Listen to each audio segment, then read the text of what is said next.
I blew out the candles on my own birthday cake with my brother's lips, tasting the vanilla frosting like bile, while across the table, my body, trapped in that frilly pink dress Mom had forced on me, stared back with eyes that weren't mine, pleading silently for me to stop this madness before it consumed us all. It started with a single lie I'd told to protect him, a hit and run he'd walked away from clean, but I'd confessed to the cops like the good little sacrificial lamb our family needed me to be. And now, 8 years later, on the night they dared to rewrite my 18th birthday as his victory lap, I decided mercy was for suckers. In the body of Alexander Alex Hargrove, golden boy of Elmwood Heights, I raised a toast with his steady surgeon's hands, hands that would soon sign away everything he'd stolen from me, and whispered to the reflection in the wine glass, "Happy fucking birthday to us." The suburb of Elmwood Heights, Ohio, squats like a smug trust fund kid on the edge of Cleveland's Rust Belt shadow. Manicured lawns that scream old money, McMansions with 3-car garages hiding the minivans of regret, and enough PDA drama to fuel a Netflix true crime binge. It's the kind of place where everyone knows your business but pretends they don't, where barbecues mask the rot underneath, and where my family, the Hargroves, ruled like minor royalty. Dad was the hotshot real estate developer who'd flipped half the county into cookie-cutter palaces. Mom the socialite queen bee who chaired every charity gala from here to Akron. And me? Penelope Hargrove, the invisible ink in their ledger, the daughter who was smart enough to tutor the football team but not pretty enough for the cheer squad, the one who fixed the family books when Dad's investments went south but got blamed when the IRS came knocking. Alex, though God Alex. He was the son they orbited. 2 years older, built like a linebacker who'd traded pads for pre-med scrubs, with that easy grin that made nurses blush and professors nod like he'd invented penicillin. From the day he popped out, blonde, blue-eyed, screaming like he owned the delivery room, they'd poured everything into him. College funds stacked higher than the Rockies, a Beamer for his 16th that still gleamed in the driveway like a middle finger to my rusty Civic. Me? I got the hand-me-downs, the "you're a girl," penny, "you don't need all that" lectures, and the annual birthday ritual that felt less like celebration and more like a corporate merger announcement. But tonight, my 18th, legal, liberated, the age where I could have walked out that door and never looked back. They crossed the Rubicon. I remember the morning like a fever dream. Woke up to the smell of Mom's famous blueberry pancakes wafting up from the kitchen, the kind she only busted out for Alex's milestones. Rubbing sleep from my eyes, I glanced at the calendar on my phone, October 15th. My day? Slipped into that go-doffle pink dress she'd laid out, satin, empire waist, the sort of thing that made me look like a discount debutante, and padded downstairs, expecting awkward hugs and a gift card to Target. Instead, the dining room was decked out like Mardi Gras crashed a fraternity party. Streamers in Harvard crimson, Alex's dream school, draped from the chandelier, balloons bobbing with "Congrats, valedictorian," scrawled in Sharpie. And there, center stage on the mahogany table, sat a cake the size of a hubcap. 3 tiers, fondant smooth as a lie, iced with "Happy Birthday, Alex, future surgeon extraordinaire." My stomach dropped faster than Dad's stock portfolio in '08. Mom fluttered over, her Botox smile stretched thin, pearls glinting like false teeth. "Oh, Penny, sweetie, you're up. Help yourself to pancakes. We're just prepping for the big reveal tonight. Alex got his acceptance letter yesterday. Harvard med, full ride. Can you believe it?" I froze, fork midway to my mouth, syrup dripping like blood from a fresh wound. "Mom, today's my birthday. 18th. Remember? The one we talked about last week." She waved it off, refilling Dad's coffee, who was buried in the Wall Street Journal, grunting approvals at headlines about tax cuts for guys like him. "Of course, honey. We'll do something small for you tomorrow. Tonight's about family pride. Alex is the first Hargrove to what? Not fuck it all up like the rest of us." The words slipped out, sharp as the butter knife beside my plate. Dad lowered his paper, eyebrows knitting like storm clouds. Mom's hand fluttered to her throat, that pearl necklace a noose of expectation. "Penelope Marie Hargrove," she hissed, voice dropping to that southern-laced whisper she reserved for PDA scandals. "Language and ungratefulness. Your brother has worked so hard. This is his moment. His moment. Always his." I pushed back from the table, chair scraping like nails on a chalkboard, and bolted upstairs. Locked my door, thin as cardboard in this McMansion, and curled up on the twin bed that still had unicorn sheets from when I was 10. Because why upgrade the room of the girl who doesn't matter? Tears burned, but I swallowed them. Crying was for kids. I was 18 now, old enough to vote, to enlist, to buy my own damn cake. But as the hours ticked by, the house buzzing with prep, caterers hauling in shrimp puffs, Dad barking orders into his Bluetooth about the toast, something inside me cracked. Not shattered, not yet, just fissured, letting in the dark. It was in that fissure that the memory slithered back, the secret I'd buried deeper than Dad's offshore accounts. 8 years ago, summer before freshman year. Alex, 16 and invincible, behind the wheel of Dad's Cadillac Escalade, joyriding with his lacrosse buddies after a kegger. Booze-fueled bravado, tires screeching on that rain-slicked back road off Route 8. A pedestrian, some drifter kid, 18 like me now, stepping out from the treeline. Thud, the kind of sound that echoes in your nightmares. Alex panicked, floored it, left the body crumpled like roadkill. But I was the one who confessed. I was the one who drove back, alone, heart hammering, to the scene, found the wallet in the ditch, called 911 with a voice steady as steel.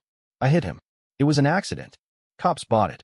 I was the good girl, tear-streaked and trembling, while Alex hid in the boathouse, puking his guts out. Dad's lawyers spun the narrative. Tragic mishap, no charges if we donated to the family's GoFundMe. Mom hugged me after, whispering, "You're saving us, Penny. Our hero." Hero? Huh. I'd borne that albatross. Nightmares of twisted metal, the kid's face in every shadow, for them. For him. And this was my reward? My birthday hijacked for his ego parade? By dusk, the guests arrived.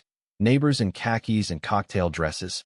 Alex's professors toasting his inevitable Nobel.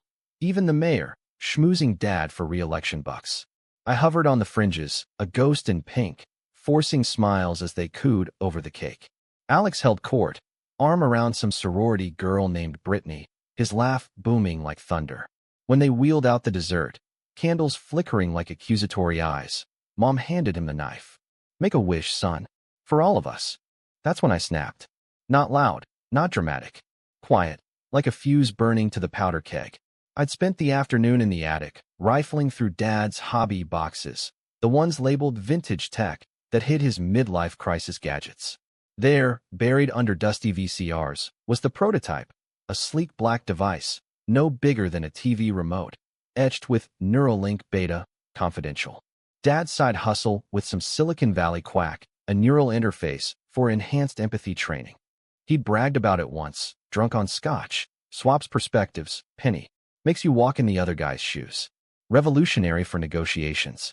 Unfinished, glitchy, but the manual, yellowed printout, promised reversibility with a code. Desperation makes innovators of us all. I pocketed it, heart pounding, and waited for the toast. As Alex raised his glass, champagne bubbling like my rage, I slipped behind him in the crowd, pressed the device to his neck under the guise of a congratulatory hug. The hum was soft, a mosquito whine, but his eyes widened, flute shattering on the hardwood. Gasps rippled. I caught him as he slumped, my own body. Wait, no? The world tilted, colors bleeding, and suddenly I was staring down at me, sprawled in the pink dress, eyes fluttering open with confusion. But I felt taller, stronger, the weight of his Letterman jacket heavy on shoulders that weren't mine. The swap. It worked. In the chaos, guests murmuring heat stroke. Mom fussing. I steadied myself, voice cracking in my throat but Alex's timbre. Fine. Just lightheaded. Upstairs, in his room, king bed, walls plastered with Ivy League posters. We faced off. Me in his body, him in mine. My, face twisted in horror. "Penny? What the fuck did you do? Change me back." I leaned against his desk, flexing fingers that had never known calluses from waitressing shifts. "Why? This is the first birthday gift that's ever felt right. Yours." He lunged, but I was faster, his reflexes, honed on lacrosse fields. Pinned him easy, the device clutched in my palm. "One button, Alex. But first, you listen. 8 years I've carried your sin. That kid on Route 8? His blood's on my hands in every deposition, every therapy session Mom forced me into. And for what? So you could play savior tonight. His eyes, my eyes, bulged, tears smearing mascara I'd applied that morning. You were supposed to. Family sticks together. Family. I laughed, bitter as black coffee. Family turns my day into your circus. Fine. Let's play family. You be the good girl for once. Smile pretty downstairs. Or I fry this thing. And we're stuck like this forever. He whimpered, but nodded. Descended the stairs as Penelope. The crowd none the wiser, clapping as she cut a sliver of cake. I watched from Alex's vantage, toasting with his friends, the champagne now tasting of victory. But as the night wore on, doubts crept in. Mom's worried glances, Dad's side eye. And in the mirror, his face staring back, handsome, unscarred, whispered temptations. What if I didn't switch back? What if I became him? The power, the ease, the life I'd always envied. By midnight, guests gone, house echoing with snores, I cornered Dad in his study. Cigar smoke curled like secrets. Alex, he rumbled, not looking up from his ledger. Proud of you, son. That Harvard letter? It's our ticket out of middle-class purgatory. I sat, crossing legs that felt foreign. What about Penny? Tonight was her birthday. He chuckled, low and dismissive. Girls like her. They find their way. You're the legacy, boy. Always have been. Legacy. The word ignited something primal. I leaned forward, voice steady. What if I told you the truth about Route 8? That it wasn't her who hit that kid? His cigar paused mid-puff. What the hell are you on about? Her confession? My idea. I was driving. Panicked. She took the fall to protect me, us. The lie slipped easy, his own sins teaching me the art. Dad's face drained, ash crumbling. Jesus, Alex. Why now? Because I'm tired of the debt. And if you want to keep Harvard, you'll make it right. Tomorrow, we celebrate Penny. Properly. Or the cops get an anonymous tip. Full confession, dashcam footage I found in the garage. He stared, calculating. Then nodded, slow. You're a Hargrove, all right. Ruthless. Fine. But this stays buried. As I slipped upstairs, locking my door behind Alex, curled fetal on the bed, sobbing, I felt the fracture widen. Revenge tasted sweet, but it stuck in the throat. What had I unleashed? And how long before the swap unraveled, taking us all down? Dawn broke over Elmwood Heights like a hangover. Gray skies spitting drizzle on the cul-de-sacs, the kind of October morning that makes you question every life choice. I woke in Alex's bed, sheets tangled around limbs that moved with a grace I'd only mocked from afar. His body hummed with energy, no cramps from late shifts at the diner, no ache in my lower back from hunching over textbooks. Staring at the ceiling fan whirring lazy circles, I probed the edges of this new skin, broader shoulders, the faint stubble shadow on a jaw that turned heads. It was intoxicating, this borrowed privilege. But underneath, like rot in a golden apple, was the gnawing truth. I wasn't him. Not really. And if Dad's lawyers caught wind of this empathy swap, it'd be front-page fodder. Heiress and heir in Freaky Friday fiasco. Downstairs, the kitchen was a war zone of Tupperware and tension. Mom bustled, slamming cabinets, her foundation cracking under stress lines. Alex, in my body, drowning in the pink dress like a bad drag act, huddled at the island, picking at toast, eyes red-rimmed. Morning, family, I drawled, Alex's baritone rolling out smooth. Poured coffee black, the way he liked it, and slid onto a stool beside Dad, who avoided my gaze, nursing his mug like it held absolution. Mom spun, spatula in hand. Alex, honey, you look peaked. That champagne hit hard last night. Something like that. I shot Alex a glance. Be good, and he mumbled, yeah, Mom. Fine. His voice cracked high, my vocal cords betraying him, and she cooed, patting my hair. Poor thing. Penny's always been delicate after parties. Here, eat up. And Alex, she turned to me, eyes narrowing. Your father mentioned. Celebrating Penny today. A makeup thing. Isn't that sweet? Dad grunted, flipping the sports section. Family first. Always. Alex's head snapped up, hope flickering in those borrowed lashes. But I held his gaze, unblinking. Not yet. The plan was forming, threads pulling tight in my mind. Revenge wasn't a one-night bender. It was a slow bleed. Sweet? Hell, it's the least. Let's make it epic. Invite the whole block. Bounce house, fireworks, the works. Penny deserves the stars. Mom blinked, pearls shifting. Fireworks? On a Sunday? The neighbors. The neighbors owe us. Dad cut in, voice gruff. After last night's spread? Do it. He met my eyes then, a flicker of respect or fear in that steely gaze. Good. Let him stew. By noon, the backyard transformed, rented tents popping up like mushrooms after rain, a DJ booth thumping top 40 remixes, tables groaning under sheet cakes and carving stations. I orchestrated it all in Alex's easy stride, charming the vendors with his frat boy smile, while Alex trailed in my wake, fetching ice and heels that blistered my feet. Whispers rippled, Hargrove favoritism flipping, Penny the prodigal, but no one questioned the heir apparent's sudden generosity. Guests trickled in around 2. The PDA Vipers and Lily Pulitzer, Coach Harlan with his beer gut straining the polo, even Brittany, clinging to my arm, Alex's arm, like a vine. Babe, this is intense. For Penny? Since when? I draped an arm around her waist, fighting the urge to recoil. Alex's type, all highlights and halter tops, made my skin crawl. Redemption arc, Brit. Family's got a stick. She giggled, oblivious, as I scanned the crowd for weak points. There, Mrs. Ellis, the busybody who'd spread rumors about my delinquency post-Route 8. And over by the grill, Principal Vargas, who'd buried my valedictorian shot to boost Alex's transcript. Pawns, all of them. The cake ceremony hit at 4, a monstrosity even bigger than last night's. Happy 18th. Penelope, our shining star, piped in looping script. Alex stood frozen as Mom shoved the knife into his hands. My hands, flashbulbs popping from iPhones.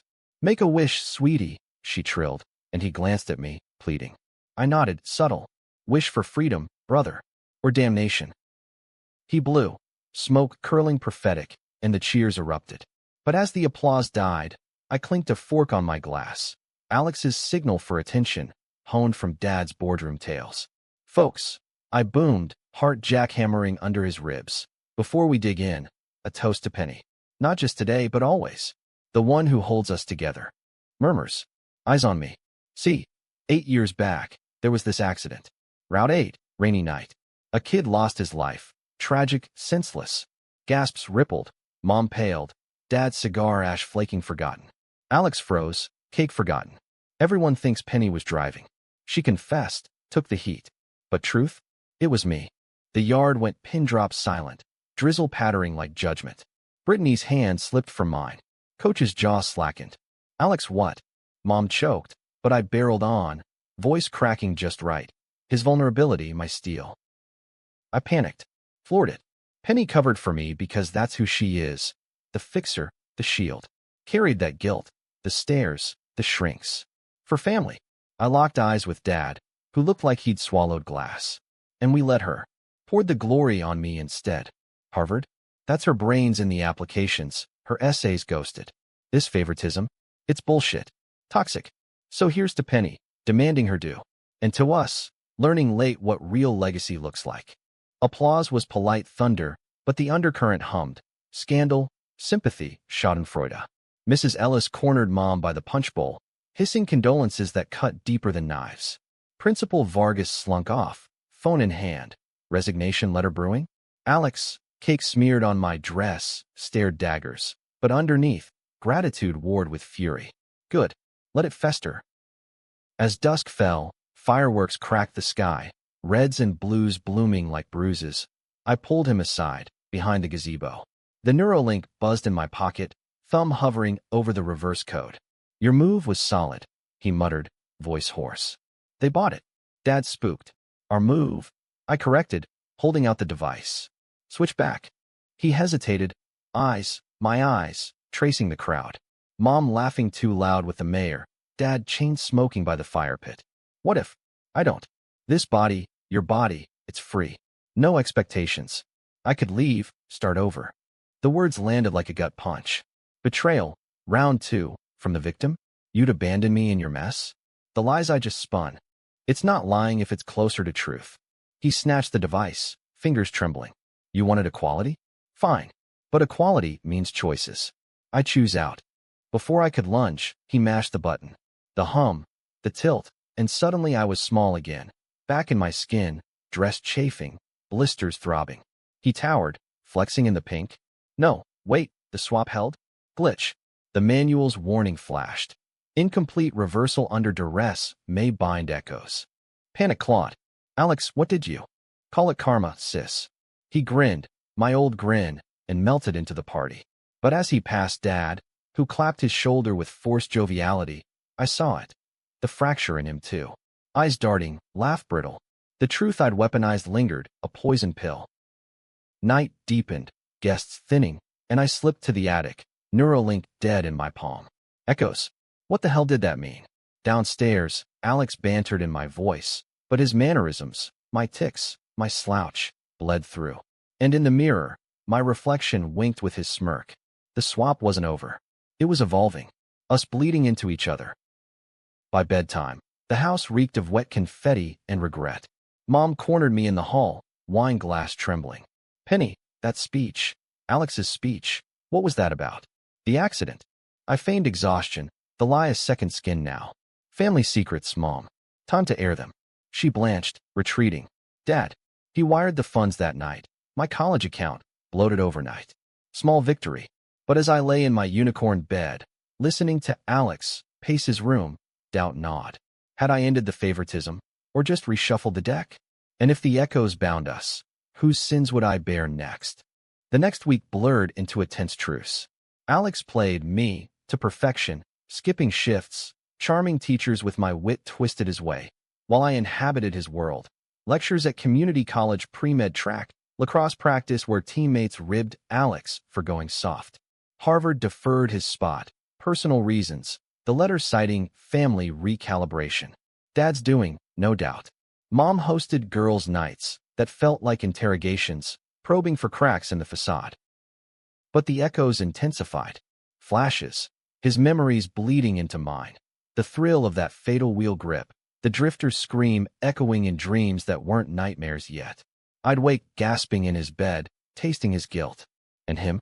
I'd catch Penny staring at family photos, tracing my face with his longing. We were merging, souls fraying at the edges. Controversy brewed online. Local Reddit threads buzzing. Hargrove airs bombshell confession. Favoritism or PR stunt. Neighbors side-eyeing us at the grocery. Whispers of dysfunction slithering like vines. Then the call came. Anonymous tip to the cold case unit. Route 8 file reopened. Dad's lawyers scrambled, but the dashcam footage I'd planted, deepfake cobbled from attic VHS and free software, showed Alex at the wheel. Irrefutable. Cops knocked Friday night, badges glinting under porch light. Mr. Hargrove? We need to speak with Alexander. Chaos. Mom hyperventilating into a paper bag, Dad roaring into phones. Alex, still in my body, froze in the foyer, my face a mask of terror. But I stepped forward, in his frame, calm as a grave. Officers, let's talk. The interrogation room at the Elmwood PD smelled like stale coffee and shattered alibis, fluorescents buzzing overhead like angry hornets. The metal table bolted down like it knew too many confessions. I sat ramrod straight in Alex's body, his varsity jacket slung over the chair back, while the detectives, Ramirez, a grizzled Latino with a mustache like a broom bristle, and Ellis, her partner, a whip-thin brunette with eyes that dissected lies, leaned in, folders splayed like autopsy reports. Mr. Hargrove, Ramirez started, voice gravel from too many smokes. This footage. Timestamp matches the original report. You behind the wheel. Care to explain why your sister copped to it? I met his gaze, Alex's blue eyes steady, practiced from Dad's deposition drills. Guilt. Panic. I was drunk, scared shitless. Penny. She saw me unraveling, took the fall. Thought it'd protect the family rep. The words tasted recycled, but they landed. Ellis jotted notes, her pen scratching like claws. And this confession at the party? Spontaneous or calculated? Redemption, I said, leaning back. 8 years carrying that. It eats you. Figured truth was the only way out. Partial truth, laced with venom. Let them chew on the Hargrove dysfunction, better than the body swap insanity no one would buy. They grilled for hours. Timelines, witnesses, the drifter's mom's tearful statement from 17. Released on cooperation, but the noose tightened. Outside, Dad's Bentley idled, his face thunderous as I slid in. You idiot. That deep fake? Amateur hour. Now we're all under the microscope. Not me. I countered, voice low. You. Fix it, Or the original files, real ones, with your Escalade plates, go viral. He gripped the wheel white-knuckled, peeling out toward home. Victory, Pyrrhic but potent. Favoritism, crumbling like Dad's empire under scrutiny. Back at the McMansion, the war council convened. Living room dimmed, blinds drawn against prying eyes. Mom paced, Valium slurred. This is insane. Penny, Alexander, whatever you are, fix it. The gala's tomorrow. We can't have scandal. Alex, huddled in my pajamas on the couch, piped up, my voice his tremor. She's right. The echoes. It's worse. I dream your dreams, Penny. That kid's face. Shut it, Dad snapped. No more sci-fi bullshit. We lawyer up, spin it as sibling rivalry gone wrong. Alex takes the plea, manslaughter, community service. Harvard's out, but juvie record beats bars. I laughed cold. Plea? For your golden boy? Nah. He confesses full, drunk driving, hit and run. I walk as the whistleblower's sister. Alex's head jerked up, betrayal flashing. You'd let me rot? You let me rot first. The room crackled, tension thick as fog.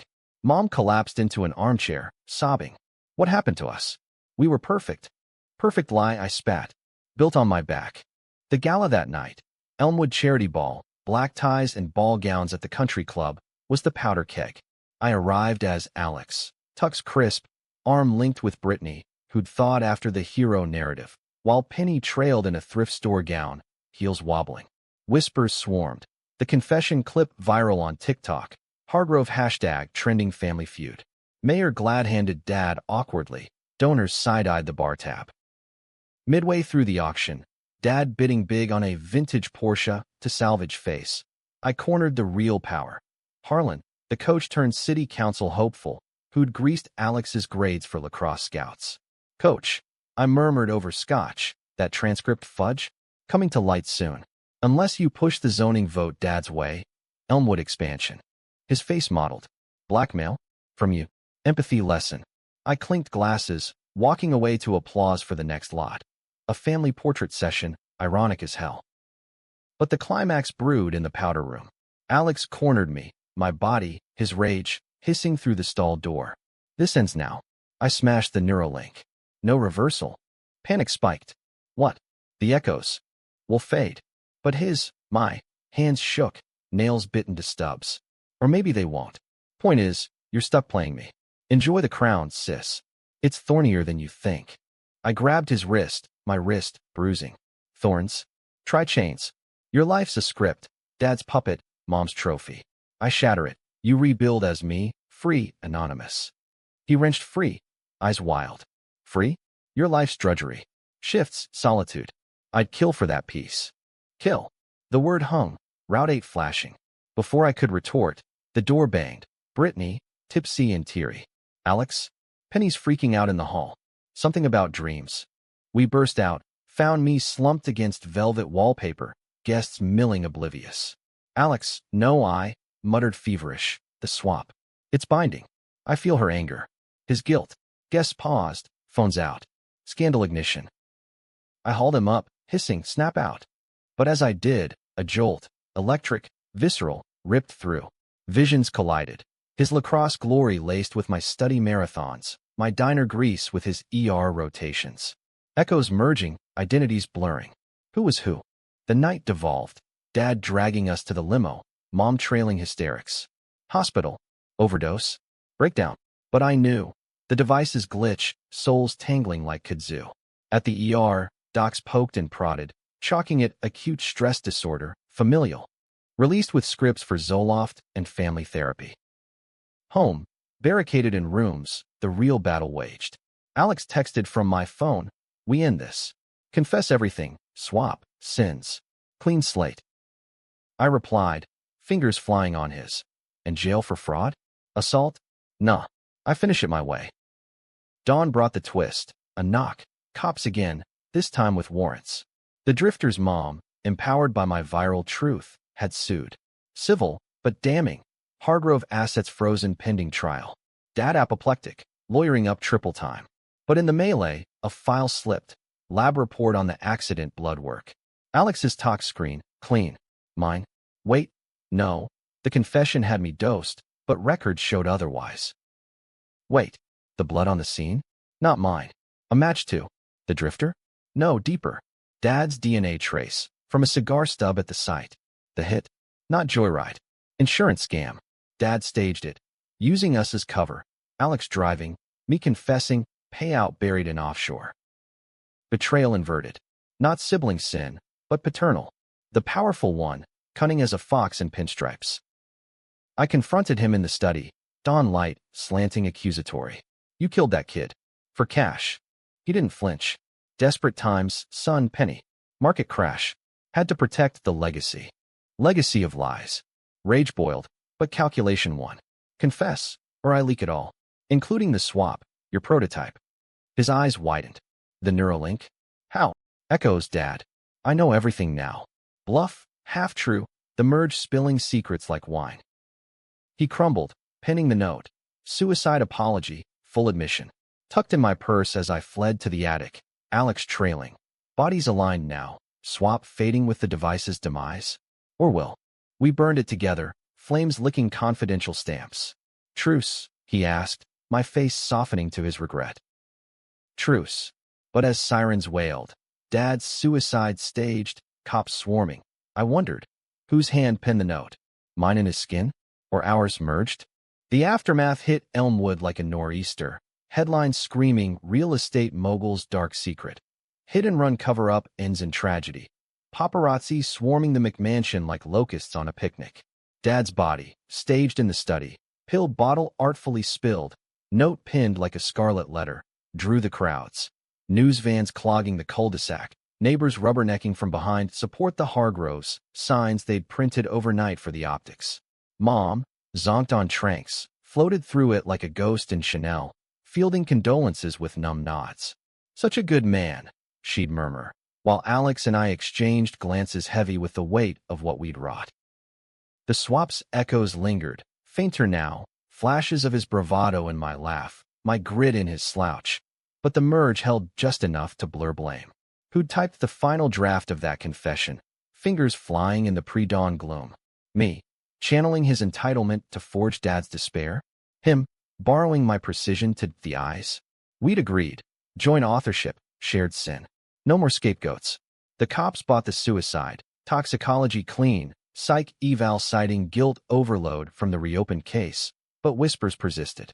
Insurance payout frozen, assets liquidated, the Hargrove empire teetering on bankruptcy's brink.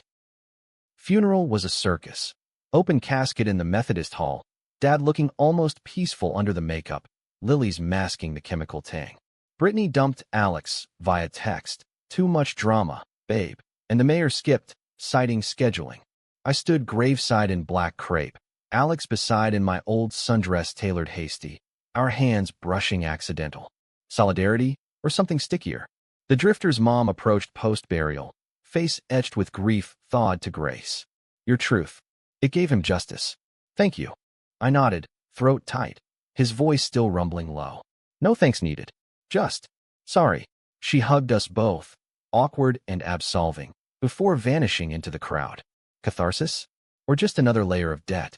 Weeks blurred into probate hell, lawyers divvying scraps. Mom got the house. Alex and I split the youth fund, a pittance after creditors clawed. Harvard rescinded for real. Community college our shared purgatory. But freedom crept in, insidious. No more golden handcuffs. We enrolled in psych, dissecting identity like lab rats. Therapy sessions twice weekly, Mom included, where Dr. Kessler probed the sibling codependency with arched brows. This empathy experiment you mentioned. Metaphorical. Very. We'd chorus, suppressing grins. The Neuralink's ashes scattered in the backyard rose bed, but its ghost haunted. Dreams where I scored the winning goal in his jersey, or he aced my chem final in pigtails. Echoes fading, but scars eternal. Controversy simmered online. Podcasts debating, did the Hargrove kids orchestrate patricide? Reddit threads polling, heroic whistleblowers or cunning killers? And we fed it, anonymous tips keeping the pot boiling. Why? Payback's afterglow demanded audience. Let Elmwood chew on the favoritism's corpse, the betrayal's banquet. Neighbors crossed streets, but invitations trickled. Pity invites to barbecues. Curiosity, cloaked as compassion. 6 months in, the reckoning peaked. Civil trial, Drifter's family versus estate. We testified tandem. Me as Penelope, fully reclaimed, voice pitched natural. Alex contrite in khakis, no longer drowning in dresses. I knew. He admitted under oath, eyes on the jury. And I let her carry it. My shame. The verdict, settlement, modest but meaningful, scholarship fund in the kid's name, our names attached.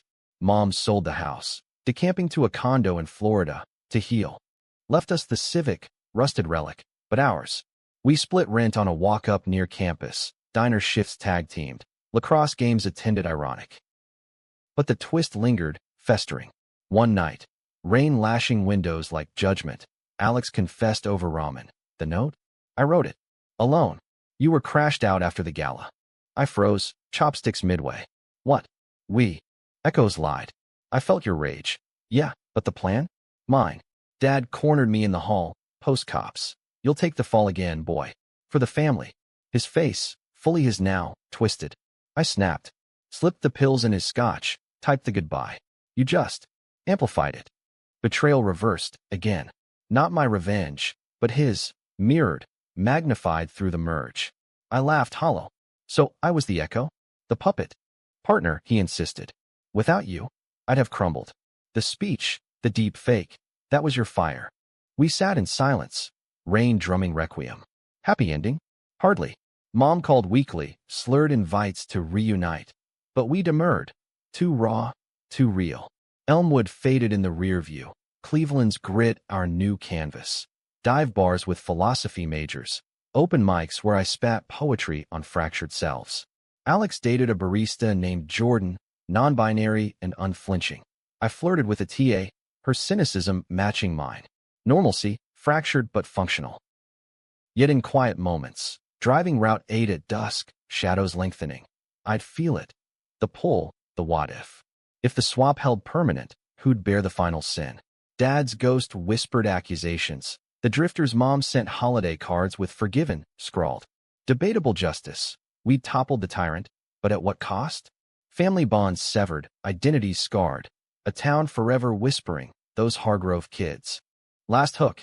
As snow blanketed the walk-up that Christmas, Alex handed me a gift, wrapped crude, ribbon askew. Inside, a journal, blank pages, but the first entry his scrawl. To Penny. Our story. Write the ending. Together. I penned the close. We survived the swap, the sins, the spotlight. Favoritism died with Dad, but so did innocence. Revenge? A mirror, cracking both ways. Happy? Tragic? You decide. And in the margin, smaller, but free? Finally,